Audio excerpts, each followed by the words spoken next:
Nobody ever thought that someone could escape Mecklenburg Correctional Center's death row, a place that housed what the state of Virginia called its worst of the worst. The $20 million prison was said to be escape-proof, a virtual fortress replete with all the latest security equipment. But one day, in 1984, 6 inmates would get out, and how they would do it is beyond belief. These men were vicious killers, maniacs of the highest degree. The leaders of this escape ring were the Briley brothers, men whose crimes traumatized America. Before we tell you how a group of inarguably absolutely terrifying human beings got out of a prison that was thought to be escape-proof, you need to know just how dangerous the ringleaders of that escape were. These were the 3 Briley brothers, Linwood, James, and Anthony. Growing up in their neighborhood in Virginia's capital, Richmond, these young guys seemed to most people like just normal kids. They were far from normal, though. Something insidious ran through the veins of these children. It's alleged that they tortured some of the exotic pets they kept, which included snakes and tarantulas. But that's nothing compared to what the eldest son Linwood did in 1971.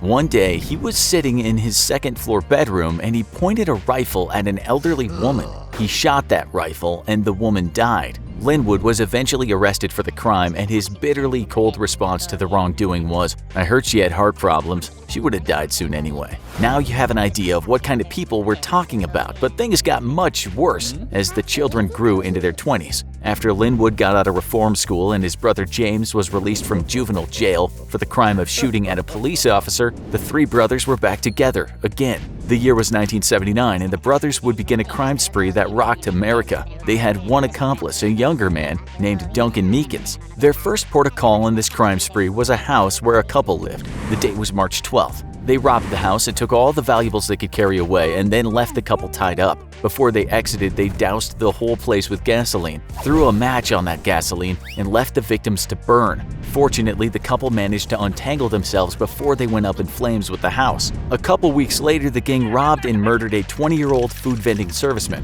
10 days after that, they shot and killed a man over a drug dispute. Just a week later, the gang broke into the home of a 76-year-old woman. They sexually assaulted her, robbed her, and left her to die after shooting her in the head. She survived that but died some weeks later after falling into a coma. It's now July, and the gang pick on a local 17-year-old kid. They beat him up and finish him off by dropping a cinder block on his head. In September, they shot and killed a DJ, and in the same month, they rob a 62-year-old nurse. They take her money and then end her life with blows to the skull from a baseball bat. If you think it can't get worse than this, think again. This gang was evil, there's no doubt about it. In October, they break into the house of a 75-year-old, almost blind woman and her 56-year-old boarder. They beat the woman to death with a pipe and kill the man using a selection of tools including scissors, a baseball bat, a knife, and even a fork. A week later, they shot another man to death after a fight breaks out. Just 5 days later, the gang breaks into the house of a young couple. They sexually assault the pregnant woman and then fatally shoot her and her 5-year-old son. The man, a one-time friend of the brothers, is also fatally shot.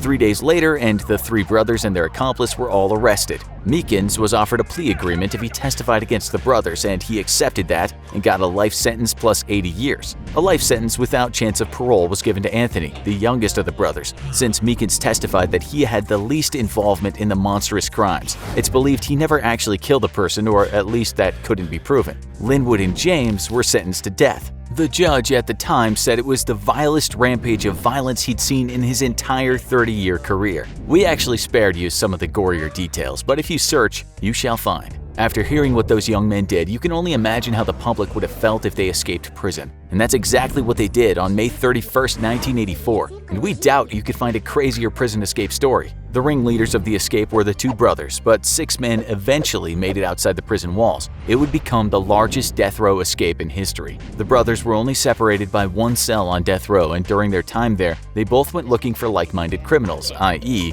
ones that wanted to escape. That's something that's since been criticized, the fact that the prisoners were given quite a lot of time to congregate in the day room. There, the brothers and their 4 accomplices started to hatch their escape plan. Some other prisoners, not under the spell of the brothers' power, actually snitched on them, telling guards that they were planning an escape. They said take those guys away because if their escape attempt fails, they might become one of their victims. Such was the fear that those brothers imposed on others. So, how did they actually get out? Well, those brothers observed every small detail of what the guards did. After years of watching them, they knew their weaknesses and strengths. They even worked out whose uniforms would fit them best for when they would escape. The men spent months creating homemade knives, hiding them where officers couldn't find them. Well, it was later said that the contraband should have been found, so maybe the searches weren't all that rigorous. We also found out later that the brothers had been bribing some officers, and that had been going on for years. Okay, so the brothers and co. knew about the guards' habits and how they worked, but they also knew that they could get the control room door unlocked if they wanted to pass an item to another prisoner. If you've managed to manipulate an officer and get him to like you, perhaps he'll allow you to pass an item to another prisoner. They made sure to get on the good side of some officers. They knew which ones were lenient, weak, and this took years of planning. They also knew where a man could hide out of sight of the cameras or how they could create head count confusion by not returning to their cells fast enough after recreation. On May 31st, 1984, the officers should have been suspicious of one thing, and that was the fact that a few men looked clean-shaven and their hair was neatly combed. Why did the men do this? The answer was because they were going to pretend to be officers. They had to look the part. At around 8 p.m., most men were leaving the yard, but the escapees were hatching their plan. One man went into the bathroom next to the control room and locked the door. He knew exactly when to do this, being aware of the officers' routines. A nurse would have found this strange since she used that bathroom every night, although she'd earlier been told by guards that the bathroom was out of order. And that wasn't true. One of the brothers had made that up. To make it worse, the brothers made sure a bit of commotion happened during the return to cells so the guards didn't have a correct head count. What happened next is James Briley said he needed to give something to another prisoner, and could the guard open the door to the control room? When he did that, the man hidden in the bathroom shot out and subdued the guard. He then used the control panel to unlock all the cell doors. The prisoners now had the guards under their control. They stripped them naked and put duct tape over their mouths. They were then locked into cells. When other guards arrived, they were subdued by the inmates now wearing guards' uniforms. It was a hellish scene, with some prisoners making sure one particular officer's life was saved after the brothers wanted to douse him in rubbing alcohol and set him on fire. Some prisoners also protected the nurse. With a knife at his throat, the lieutenant was forced to radio through to the guard tower and say, "We have a situation here." He said a bomb had been found in the pod and they needed to get it out of the prison. The rest of the prison at this time had no idea this was all going down. The 6 men then found a closet where they knew riot gear was kept. They put on helmets and wrapped gas masks around their head. The guys even used the riot shields to make it all look very convincing. But to get out of the main building, there was another guard they needed to get by. The head guard, whose throat had a knife to it, called her and told her she had a call to answer. He told her he would send another guard up to replace her. Before she left her station, she saw a guard approaching, but she was somewhat confused since she'd never seen this man before. Maybe he was new. But as soon as he got close to her, he got her down on the floor and tied her up. What happened next sounds quite unbelievable. Killers dressed as guards walked through their building carrying a stretcher. They seemed hurried, seeing as they were supposedly carrying a bomb. It was actually a TV covered with a blanket. To make the situation seem even more desperate, one of the men was shooting a fire extinguisher at the covered box, which was supposed to look like he was cooling it down. The men then took the stretcher and loaded it into the van. It was nighttime, and with their faces being partly covered with those riot helmets, no one guessed they weren't guards. The guys couldn't just drive out though, because what happened at the prison was any vehicle leaving would have to leave through 2 doors. The vehicle only got through the second door after an inspection.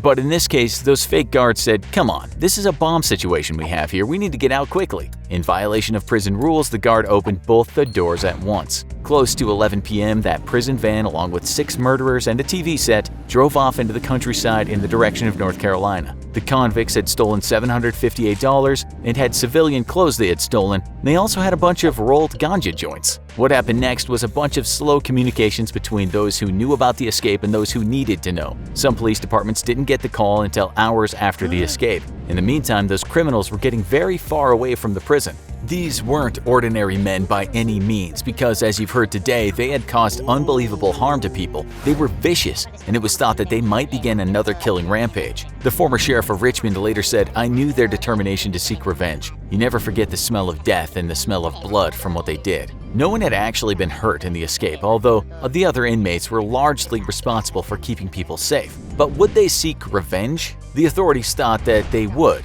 so anyone involved with the incarceration of the brothers was given police protection. That included judges, witnesses, the families of those the brothers had killed, and even the families and relatives of the accomplice named Meekins. 2 of the escapees were quickly picked up trying to cross into North Carolina, but that still left 4 men on the run. Hundreds of law enforcement officers around Virginia and North Carolina went out looking for the men, while some of the public armed themselves in case they'd come into contact with the men. People were scared out of their wits, not knowing if their residence would be broken into. One guy at the time told a reporter that he was taking no risks, and armed with a gun, he told that reporter, "I'm gonna blow the man's head off and then ask questions." You get the picture. Those brothers were feared like the devil himself. One of the escapees split from the brothers and he didn't get very far. 8 days after the escape, he was arrested by a local cop after he tried to rob a store armed with a knife. The cops soon got another man, which only left the brothers at large. Wiretaps were put on the brothers' relatives, and one call led back to a garage located in North Philadelphia. Just hours after that call was made, federal agents were all over the building, and there they found the 2 brothers at the side of the building barbecuing chicken over a fire. Their escape had lasted 19 days. The garage owner, who had hired these 2 guys that were now calling themselves Slim and Lucky, had no idea he hired maniacal killers. Linwood was executed in the electric chair October 12, 1984. James was executed the same way on April 18, 1985. Both had maintained that they were innocent of the crimes they'd been convicted of. When Linwood was asked if he had any last words, he just said that he was innocent. When James was asked, he said, "Are you happy?" Anthony Briley is still in prison to this day. These men were actually known as spree killers, not serial killers. If you want to see another grisly show about a spree killer, have a look at what drove the man who killed Versace. If that's not to your liking, have a look at this. Either way, click one now and keep the watch party going.